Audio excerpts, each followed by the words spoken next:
Bengaluru rave పార్టీలో పాల్గొన్న వారిలో టాలీవుడ్ సీనియర్ నటుడు శ్రీకాంత్ కూడా ఉన్నట్లుగా వార్తలొస్తున్నాయి. పోలీసులు రేవ్ పార్టీ నుంచి వెలుపలకి తీసుకొచ్చిన వ్యక్తిలో శ్రీకాంత్ పోలికలతో ఓ వ్యక్తి ఉన్నట్టుగా ఓ వీడియో ఫుటేజ్లో కనిపిస్తోంది. దానిపై శ్రీకాంత్ స్పందించారు. తాను రేవ్ పార్టీలో పాల్గొన్నట్టుగా వస్తున్న వార్తల్లో నిజం లేదన్నారు. తాను హైదరాబాద్లోని తన ఇంట్లోనే ఉన్నానని, బెంగళూరు వెళ్లలేదని తెలిపారు. వీడియోలో ఉన్నది తాను కాదని స్పష్టం చేశారు. కన్నడ మీడియా, సామాజిక మాధ్యమాల్లో వస్తున్న వార్తలు అవాస్తవమని పేర్కొన్నారు.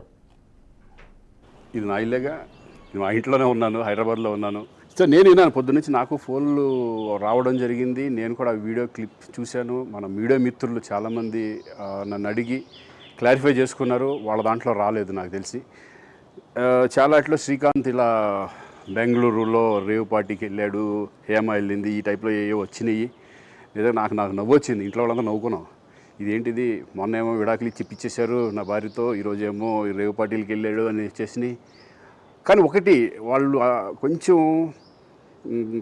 తొందరపడ్డంలో ఇది లేదనిపించింది. ఎందుకంటే వాడెవడో, అతను ఎవరో కానీ కొంచెం నాలాగా ఉన్నాడు. వాడు కొంచెం ఇలా కప్పుకొని, అది గెడ్డం ఉంది, బట్ ఇప్పుడు గెడ్డం నాకు లేదు అని, బట్ గెడ్డంతో నేను షాక్ అయ్యాను. ఇదేంటిది నాలాగా ఉన్నాడు ఏంటి అని నేనే షాక్ అయ్యాను. సో దయచేసి ఎవరు నమ్మొద్దు. ఎందుకంటే రేవ్ పార్టీలకి వెళ్ళే కల్చర్ నాది కాదు, పబ్ కల్చర్ మనిషిని కాదు నేను. ఒక్కోసారి బర్త్డే పార్టీలకి వెళ్తాము, ఒకవేళ తెలియకుండా ఏదైనా వెళ్ళినా ఒక హాఫ్ అన్ అవర్ నుండి వచ్చేస్తాం తప్పితే అటువంటి ఏమీ లేదు. రేవ్ పార్టీ ఎలా ఉంటుందో కూడా నాకు తెలియదు. సో దయచేసి ఎవ్వరూ ఈ విషయాన్ని నమ్మొద్దు.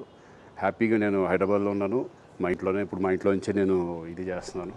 సో దయచేసి మీడియా మిత్రులందరికీ కూడా నేను చెప్పేది ఏంటంటే, ఏ విషయం కరెక్ట్గా తెలుసుకోకుండా మీరు కూడా థంబ్నైల్స్ పెట్టేసేసి, నా బొమ్మ వేసేసి రేవ్ పార్టీలో పట్టుబడ్డ శ్రీకాంత్ ఈ టైప్లో వేస్తున్నారు. కాబట్టి దయచేసి ఎవరు నమ్మొద్దు. అది అతను అలాగా ఉన్నాడు అనే ఒక విషయంలో మీరు పొరపాటు పడి ఉంటారని నేను అనుకుంటున్నాను. దయచేసి అది నేను కాదు. Thank you. ఇటువంటి అన్నీ కూడా నిజంగా కొంతమంది వాళ్ళందరికీ నిజంగా థ్యాంక్స్ చెప్పుకుంటున్నాను నేను.